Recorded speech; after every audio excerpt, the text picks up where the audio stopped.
Okay, hello everyone. Thank you for gathering here to listen about the SS7, the subject that is very often on conferences in the news latest time. And today we're going to talk about the hidden feature in the SS7 networks that actually allows to bypass any security means that are currently protecting the SS7 networks. So just a couple of words about us to point that we are not only a security vendor, but we are security researchers, and we have like around 400 people that are in the R&D department. And nearly every year we issue security reports related to telco. So it's the SS7 diameter, GTP, and other stuff. So, and some history and facts, figures about the SS7. So how it all started. So the state of signaling security, it really hasn't changed for almost 40 years. It all started in the late 70s, and then in 80s it actually grew up to a fixed line providers connected together. And it was a trusted environment because to connect to the network, you had to require a physical presence. And no one thought that the networks are going to become mobile during the days. And then what we had in 2000, so the specification of the SS7 called SIGTRON, so the SS7 was put on the IP layer, was introduced. And the number of operators started to grow and increasingly grow, and security was still missing. So actually the telco networks went mobile, but the architecture that was fundamental for the SS7, it stayed the same because there were no opportunity to change it. And what we have now in 2019, so it's not trusted anymore because it's not only the MNOs, which is mobile network operators, it's only a virtual network operators, and the value-added service providers who are, for example, sending forecasts as a value-added service. And so number of connections to this SS7 network is just really huge. And we all know that the 4G protocol was introduced, and it actually used another protocol stack, which is diameter, although it was developed for another means, but the telco industry thought it as applicable for the 4G. And what we have, the 4G networks using another protocol, they still interface with the SS7 for the roaming purposes. So the message coming on the SS7 layer to reach, for example, only diameter network, it has to be converted. So, and we actually put into the position that even if the diameter would have been secure, we need to get rid of all the SS7 to get the network secure. But the problem is that the diameter is the same vulnerable as the SS7. So basically the same threats on three different protocols, the SS7, the diameter, and the GTP, GPRS tunnel protocol, so that is used for mobile data, they have the same threats. So what can a hacker do? You can track the location pretty easily, intercept data, calls, SMS from anywhere, because you don't require any physical presence to get connected to the SS7 network,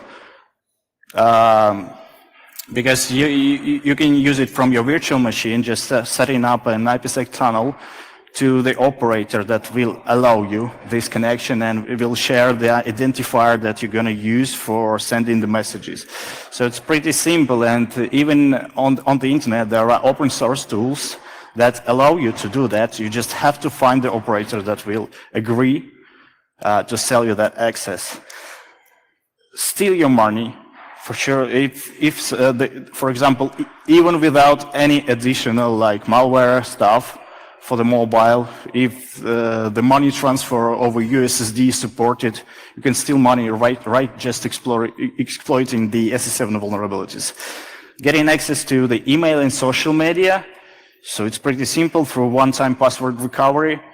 And for sure, the most hazardous threats is performing massive denial of service attacks. So either on big groups of subscribers or the network equipment. So we're talking about that, but are these threats are real? And we can answer yes, for sure, because during some time when the SS7 theme was started being popular, the operators were kind of not believing in the existence of this threat because they've never heard about the public cases. And now for the last years, we just received several big public cases which actually were revealed. So in 2017, it was the operator that was attacked to intercept the security codes of the bank. And now in February this year, we had the Metro Bank, so that had to admit that it got clients' funds attacks via the vulnerability of the SS7. So this banking stuff, it's usually used with the combination of the social engineer or malware. So in both of these cases, there was a malware put on the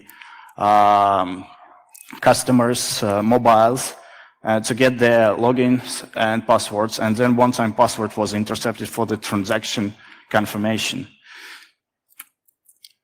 So our worldwide research statistic that is based on more than 70 telecom security assessments tells that actually all the LTE networks that uses 4G are vulnerable to denial of service attacks, and 75% of networks, they actually put subscribers at risk of geo tracking, and in 53% of network, which is still a pretty high amount, the cold tapping attempts are successful. And from security monitoring projects, we can tell that the operator can be hit thousands of attacks per day, which is a really huge number. So, and in 9 of 10%, the short message was intercepted. So the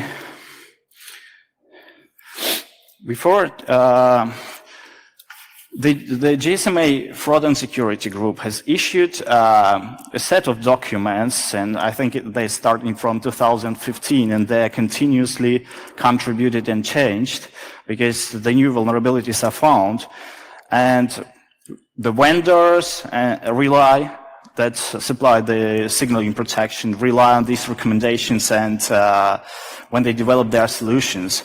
So, but the problem is not all of them can cover all the features that the SS7 contains and that were yet to be exploited. And today I'm going to explain the feature that actually allows to encapsulate multiple components inside one of the signaling message, and how the security measures are actually by now blind to this type of attack. So firstly, I would like to tell about the most dangerous layers in the SS7 structure. So the SS7 set of protocol that uses mobile application part mostly for mobility management, and the protocols that are required to use that mobility management procedures are starting from the STCP, which is signaling connection control part, TCAP, transaction capability application part, and mobile application part. So the SCCP layer contains the information about the addressing. So it contains the information about calling and called parties. So in terms of telco, it's the identifiers that are generating the message and the addressed node identifier. And in the payload, SCCP has a TCAP primitive that uses the ASN1 notation as a coding standard.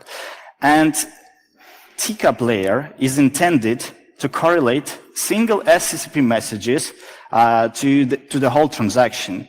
So the TCAP primitive consists of several mandatory and optional blocks.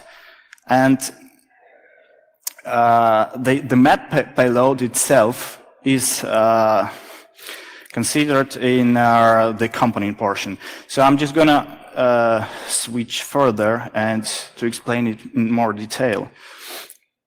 So this vulnerability, which was firstly called double map, and then I guess it was changed to multiple map components, we found it in the mid-2018.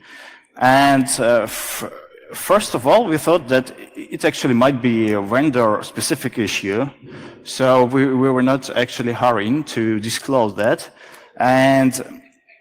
But once during the year, we tested on different telco equipment and security tools during our security assessments, and we found out that that is actually a common problem, and this is the SS7 architectural flaw.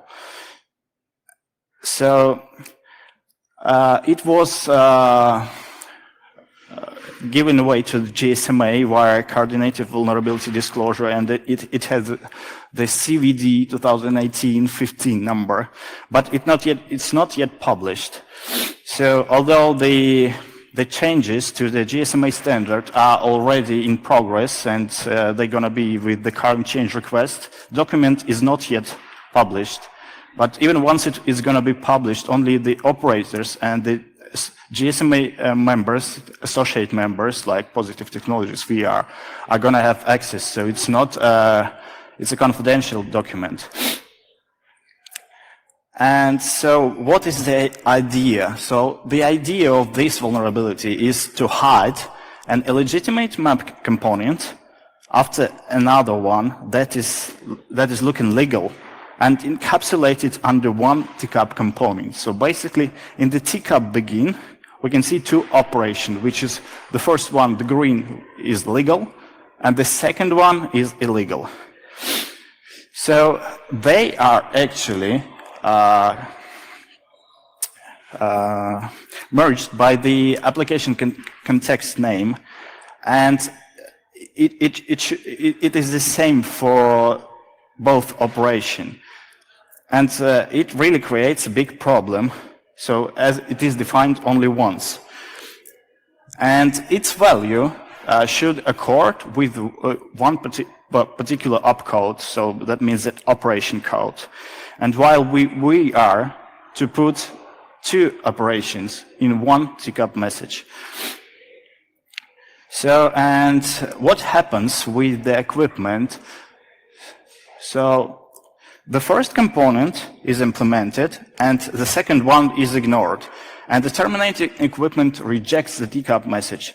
So basically, we can see that everything works fine, so as it is supposed to, because we are trying to make a procedure that contains two components, and one of which is illegal, so reject is normal. But there were some nuances that we're going to explore today. So before I describe the attack principle in detail, I need to explain the TCAP protocol details. So transaction capabilities application part consists of the first component, TCAP message type, which is mandatory one.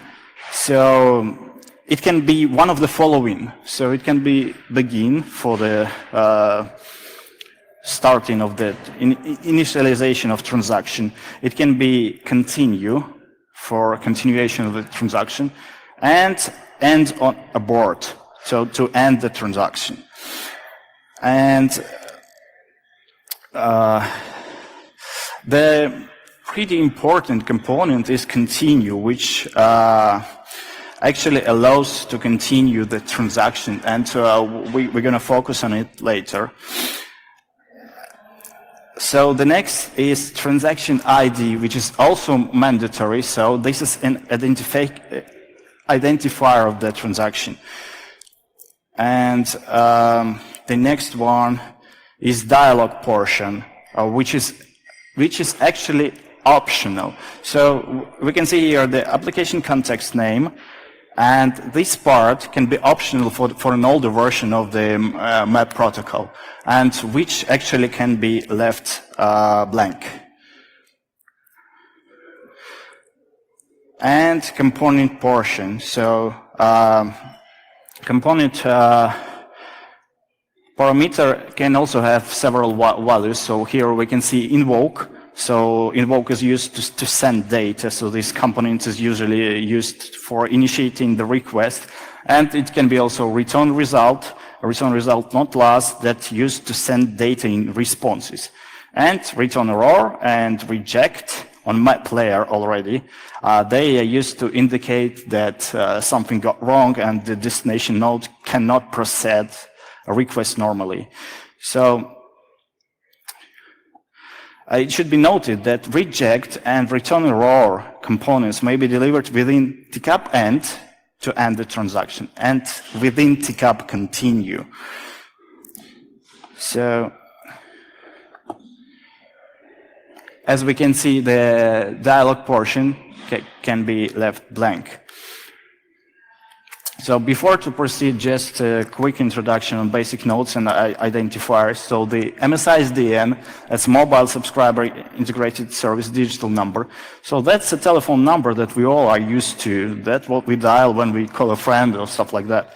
So the global title, this is the address of a core node element, but it has the same format as MSI-SDN. So basically the nodes in the SS7 core networks, they are the same telephone numbers, but just from a certain pool that is delivered to network elements.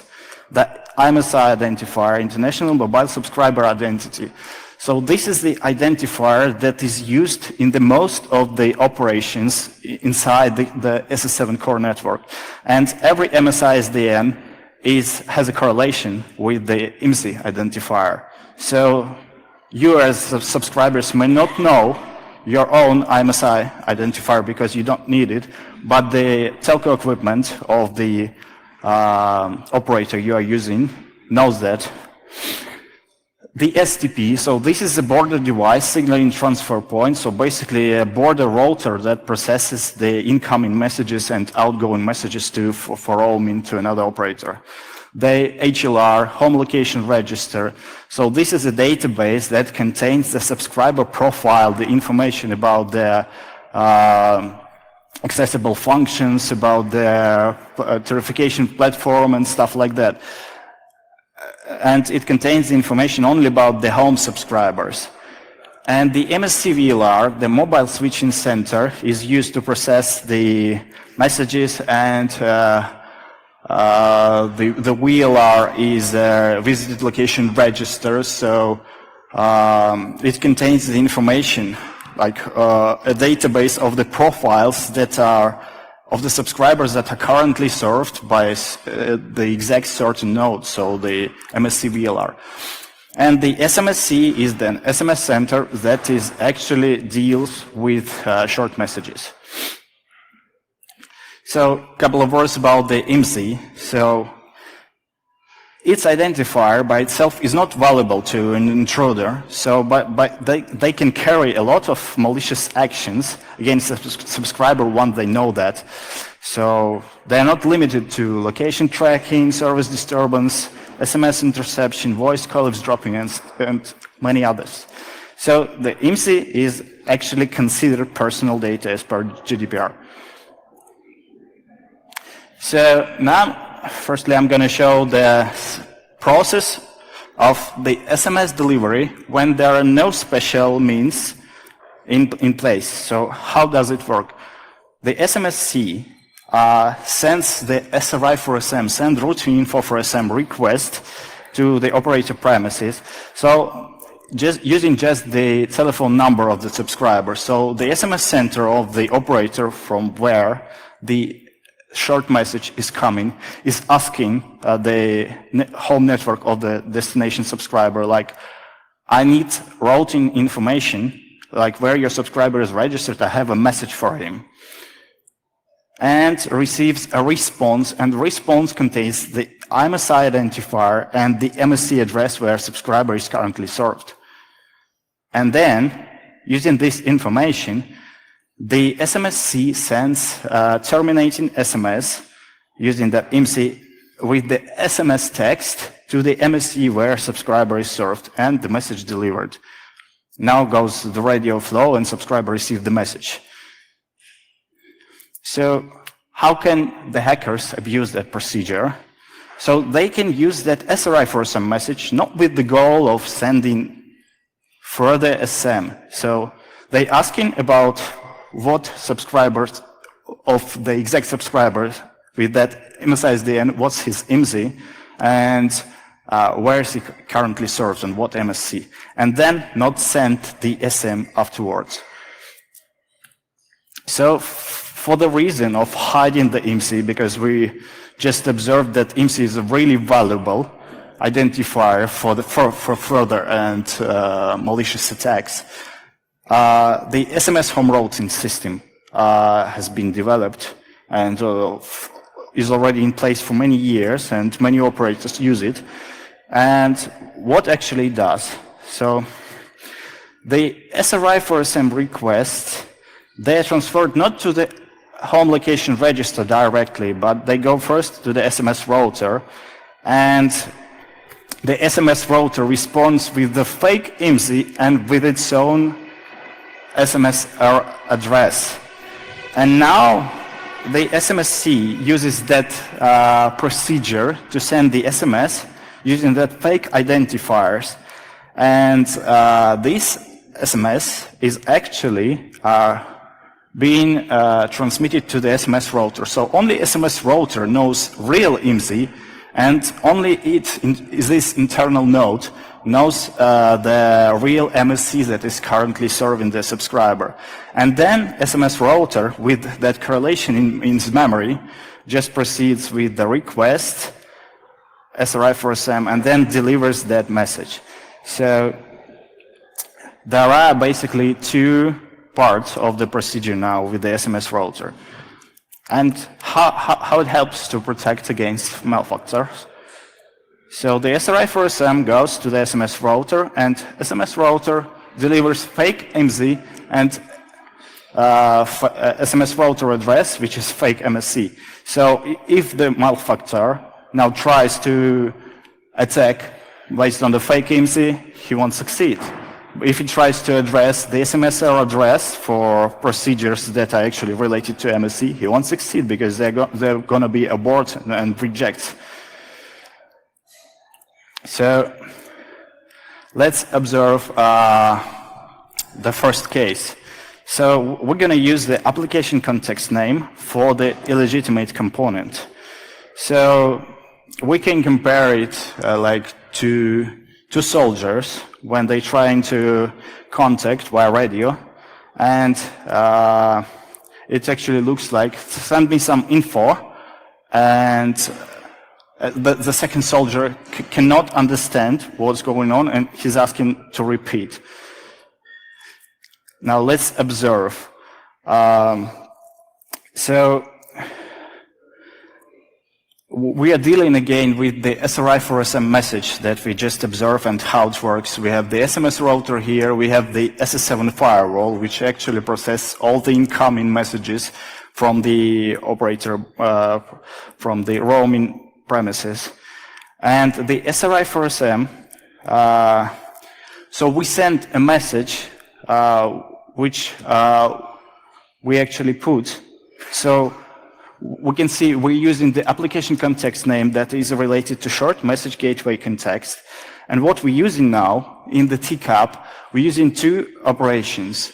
So the first one is status report, which for example, IR82 GSMA document is an OK procedure. And in second component, we put the SRI for SM message. And actually,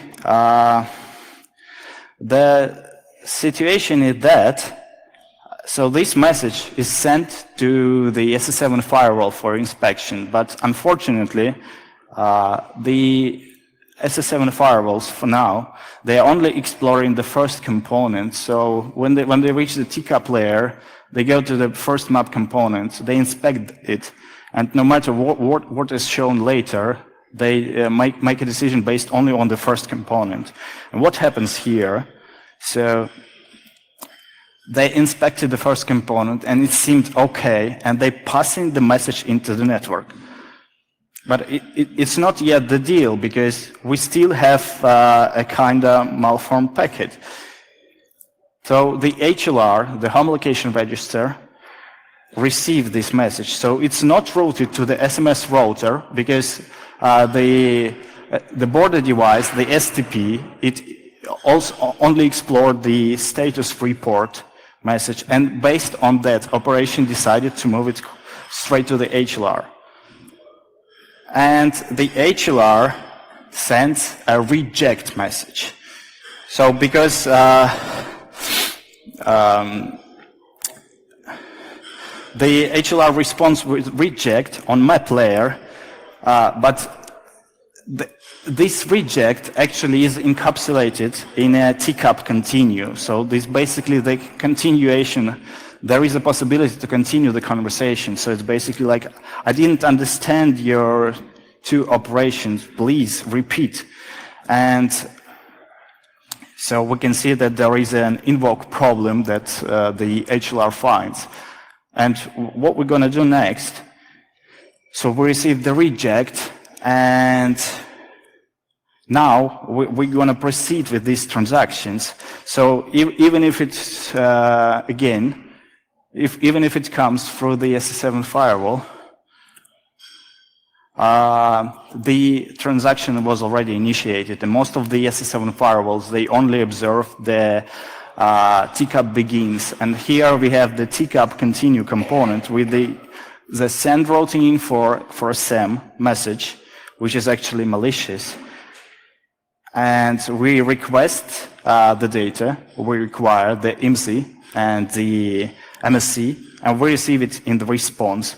So basically we receive then reject for the first component, which is status report, and we receive send routing info for SM response in the second component. So, and this way we can see that the SMS router and the SS7 firewall basically were bypassed. So, number 2 case. So, as we already explored in the TCAP protocol, we can remove the dialog portions that contain the application context. So now we're using the send routing info procedure. So this is basically the same procedure, but not for the SM messages, but this is for the calls. So, and as per GSMA FASC, this is the category 1 message that can only be used internally unless there is a roaming agreement between the operators. And so what we do, we put the update location, so no dialog portion. So, and we put the update location. So this is a message procedure to register subscriber in a new network. So for example, when you arrive here, the update location procedures were performed and you registered in the Netherlands network, and which basically looks normal. And then we have the component send routing info. So we're basically using the older format without application context, because the update location and send routing info, these are two operations that have totally different application context. And now we're basically just getting rid of the application context and trying to push two messages in one TCAP component. And what happens, so our goal is not update location, so we're making it legal. So we can even use our own SIM card, because, for example, if there are some special fast fast movement checks for the operator subscriber. We can use our own SIM card, so for example, so it doesn't trigger any rules. And our goal is just to receive the routing information by the send routing info procedure. So the message is sent to the SS7 firewall. Again, it only inspects the first component. So it looks that the update location is fine, and then transfer the message back to the STP. And the STP transfers it to HLR. And then HLR is going to respond. So as the SRI message reached the HLR, so it's going to respond with reject and transfer the data with routing information and the IMSI. So now let's switch to the case number 3. So what if we try to use the application context that is actually appropriate for both components? So for example, network location update context is used for update location and restore data. Subscriber data management context is used for insert subscriber data, delete subscriber data.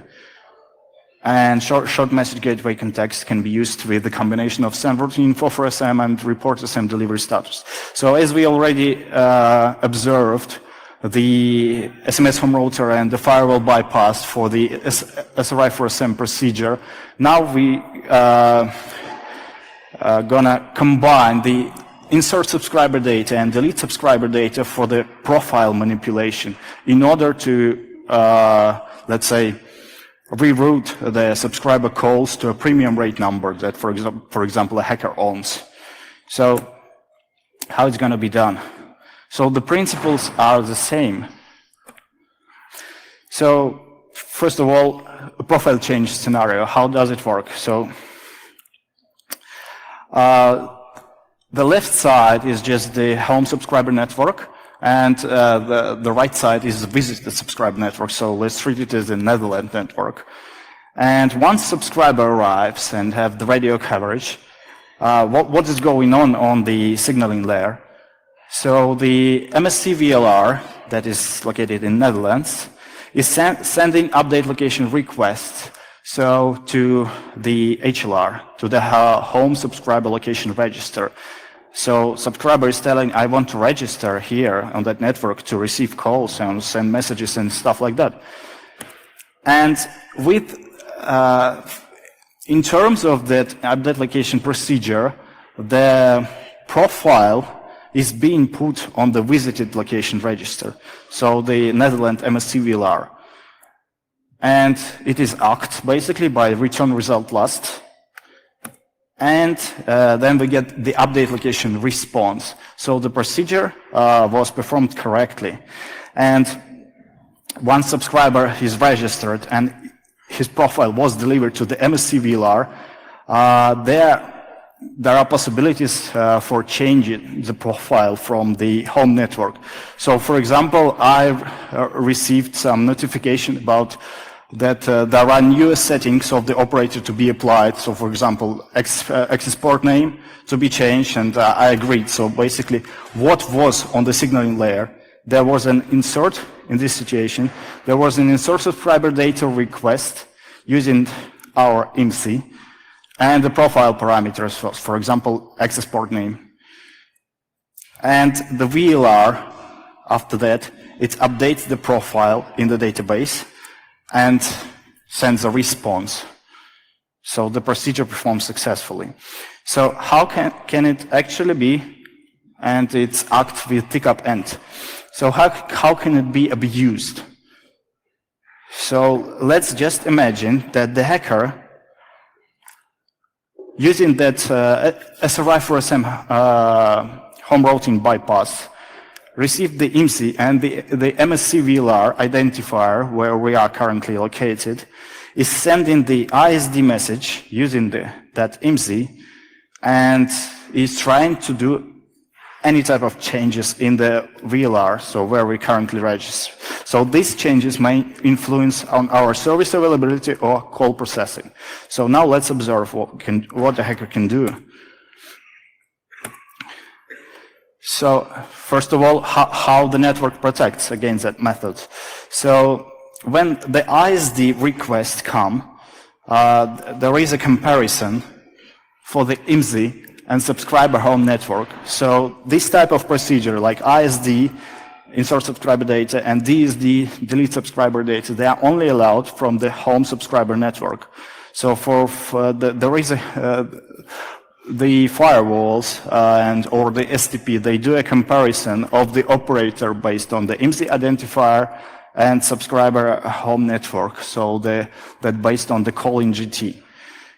And so once a hacker sends the ISD that is related not for the IMSI where he is connected, what happens? So there is a check, and then we can see that the hacker provider is not correlating with the IMSI. That's why the network blocks this type of ISD messages. And as this is a category 2 GSMA FASC message, and it requires this type of correlation. And once this type of address, for example, that is trying to do this ISD request is identified, it may be fully blocked, for example, because it was identified as a hacking node. So now we're using the application context name appropriate for both components, and we're going to deal with the profile change. So we put two components in one teacup. That one is ISD, and another one is DSD, delete subscriber data. And what we do in the first component, we do a legal ISD procedure. So, for example, if we are connected in Netherlands network and attacking from Netherlands network, then we are using the ISD for a random Netherlands subscriber, random IMSI identifier, and we do a DSD with the IMSI that we require actually to change the profile for. And what happens next? So the message is sent to the SS7 firewall for inspection, and the SS7 firewall inspects the first component only, and then passes this message to the HLR, MSC VLR, sorry. And what happens next? So the MSC VLR sends return error message, but it is still in teacup continue. So it's basically saying, I do not understand you, please repeat. What we're going to do next? So we want to continue the dialogue. And so the hacker sends now the insert subscriber data requests again, the same like it was in the first request, and then it changes the delete subscriber data to insert subscriber data because he wants to modify the profile with the same data for the same subscriber IMSI that was found on the previous steps. And what happens actually? So the SS7 firewall, even if the SS7 firewall in rare cases may be set to inspect the teacup continue message. So even if again it goes to the SS7 firewall, however in most cases it will go straight to the MSC VLR because the communication was already started. It again will inspect only the first component and pass the message to the network. And what happens next? The MSC VLR actually responds okay to that profile in search. And probably didn't show, but yeah, you can see that on the last line, the hacker was trying to do the VLR camel subscription. So basically, he's the platform that is responsible for the tarification. He set to his own node here. And it was okayed. And then we received return result last, and the transaction ended. So the hacker succeeded to modify the subscriber profile. And now, here is the subscriber. Once he decides to check, or for example, this is the SIM card that the hackers achieved for some fraud goals. when the subscriber performs the call, the MSC VLR that is currently serving that subscriber is sending initial DP, so the operation which actually contains the info about where a subscriber is calling, what's his location, and what IMSI, and it sends this message to the hacker node that the hacker put in the profile change procedure. And now what a hacker can do, he can just, for example, release the call, and the call is going to be processed, but he will get all the information about the calls, about the location of the subscriber. But it's pretty simple. But what he can do else, he can send, for example, connect message, but change the destination routing address to the one he wants. So, for example, he puts that number to some Havanas, Cuba, and the call will be redirected, for example, to premium number that the hacker registered on Havana, and subscriber is going to be charged for example, several tens of dollars. So, and exactly the same way, the hacker can put in the destination routing address the address of his own PBX and intercept the calls. So the principles are similar. And this way, the SS7 firewall bypassed, and the SMS home router is not doing anything in this scenario. So there is one more case which actually represents an infinite loop. So it really looks like the cycled communication with two soldiers. So, and the transaction can really freeze for long. And how it's being performed. So, again, we put two operations in one component. So it's insert subscriber data and provide subscriber info. And these both two components are legal, so even they were observed by the firewall, even the firewall existed that by this time that compare both components, so they wouldn't find anything evil. And if the SS7 firewall would inspect all of this, it didn't find any illegitimate data, and it would have been transferred to the MSC VLR. And now the MSC VLR would have answered with return error and reject message in a tick-up continue, so in a communication continuation. And what a hacker would do, he would send just one provide subscriber info and would receive reject in continue. And so if we were to put a script that would have been answering the same, so in a test bed, this transaction kept working for 6 hours. So from Friday evening to Monday morning. So it may just sound fun, but it really has some threats because it overloads signaling channel and processes, and it really may affect the signaling monitoring system so that the operator will not be able to correlate any call flows because of that overload, and we actually made the situation at one operator. And I also have one bonus vulnerability about the operation code tag abuse. So following the ITUT recommendations, there are two ways to perform the operations. There are local codes and global operation codes. But I've never seen global operation codes being used inside of the SS7 networks.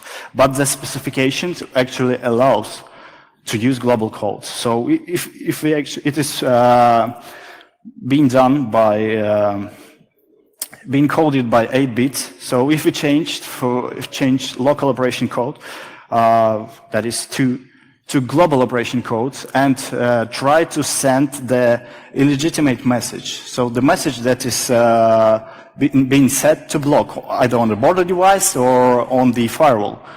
What will happen? So we are sending here the send routing info message. So this is a normal procedure. This is a local value, and we have a response. So now we change it to global value. First of all, as you can see, the Wireshark just treats this as malicious. And it doesn't even set the operation code, it only shows invoke because it cannot properly parse the map component, it only parses the TCAP. And the STP is looking for a local opcode based on his rules. And here is a global, and they are ignored. So the STP firewall transferred the message to the home location register. And what is pretty funny here, that the destination networks actually understand the global opcode and replies with the local opcode and not with the global one and requested data. So, and we can see the return result last send routine for SM for with the IMSI, with the requested IMSI and the requested MSC is being sent back to the hacker node. And what we can see here, that the SMS router is aside and the STP firewall is bypassed. And we tested it on 4 different vendors, and they replied to messages with the global opcodes. So now for the conclusion, what should be done by the operators? So first of all, it is required that security tools should be effective against new and currently known vulnerabilities. And actually the only way here seems is just to be on the wave of recent research, because the SS7 field, it really seems to be so not yet well explored, because during years, the new 0 days are being found. And if you're not following the GSMA documents and not exploring the recent research, you may have a trouble, because it's not only the white hackers, the researchers who doing tricks with the SS7, it's also malicious people and hackers. So using an intrusion detection solution, so along with the SS7 firewall, in order to detect threats at their occurs, and blocking a hostile source if there are no current means to counteract for the operations that were met by the intrusion detection system. So, and one of the most important, so TCAP component in the begin with multiple map component. So we only observed only one legal pair, and it's begin subscriber activity plus process unstructured SS data. So actually this combination is used for an old phones, on old equipment, to be able to process some USSD functions for old mobiles. So although it's not that often being met, but we only see this combination being legal. So although the TCAP has a feature of several components, it's only used once and for just some outdated equipment. The STP and the firewall should be configured carefully, and the global opcode should also be observed. And as I already told, so all this information goes in GSMA, FASG, FS11 document with the current change request, but by that date it's not yet published as far as I know, but I hope it's going to be in May. So I think that's it for today, and I'm open to your questions.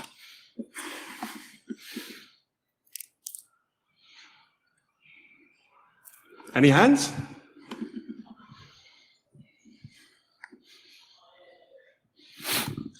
Does anybody have a question? Yeah, I can see a hand.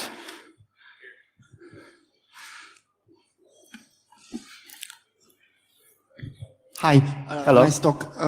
Quick Thank question. you. Have you found these type of attacks exploited in the wild by black hats or unknown attackers? You mean? Yeah, or is it possible to detect these types of attacks? Yes, it is possible to detect this type of attacks because once we identified it was possible, so immediately we made the signatures to detect this type of attacks and to be able to block this type of attacks. So, I mean, these changes, change request that goes to GSMA FASC documents, it may take really ages for the vendors of telco equipment, for the security vendors to implement such type of checks. And that's why it's really important to be on the wave of that research. And because once we find something, we just put it in the our knowledge base and to be able to detect with the security products that we suggest. So with detection, I was referring more to end user, not telcos. Sorry? For detection, for detecting attacks, I was referring more, can the end user detect these types of attacks? No, end user is not able to detect this type of attacks because all these operations that we actually observed today, they are being processed in the core network. So, and from the mobile device, you do not have the access, so you are only contacting with the radio, and actually just the radio contact is pretty secure because it uses ciphering. It's not like the core of SS7 system. So, I mean, from most of the severe SS7 vulnerabilities, how you can help yourself to protect from, you can try to disable roaming when you are not actually roaming, but still there are ways to bypass that. So. But from some novice hackers or just the hackers that are using some open source tools, it will definitely help. Hi. How easy is it for attackers to gain access to the SS7? Okay. So basically there were several, how would you say? So we tried to find out how easy it was in 2014, and we just send like basically a document that is telling that we want to be a value-added service provider to send a weather forecast. So and we would like a connection to your operator, and we send it to several operators in Asia and Africa, and in the time of 2 or 3 days, we actually agreed on the price, like 3K. So it was 2014. Basically, to get the access is just a matter of money. And the journalist of Daily Beast last year, I think it was September or October, they also made that similar type of research, and they were contacting the operator in Europe. And so, as far as I remember, it costed like already 10K for them to get a connection, and probably the further month would be just less expensive. So, I mean, it's just a matter of money, and we have for our security assessment, we have a legal, connection, so we are not doing something bad on purpose. So it's only agreed with the operator, but, I mean, what prevents some hacker from getting the connection and doing the bad things, because like it's not yet well documented the responsibility for that type of attack. So even if that loud case that happened with banks when the money got transferred to hackers, so it's really easy to share the fault, like this is the bank's responsibility, this is the operator. So I mean, for now, there are a lot of discussions going on the interconnection roaming fraud and how to prevent and share responsibility. So.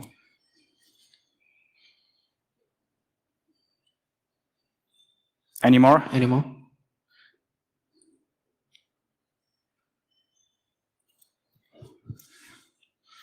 Okay, then please give a big hand for Kirill Puzankov. Thank you.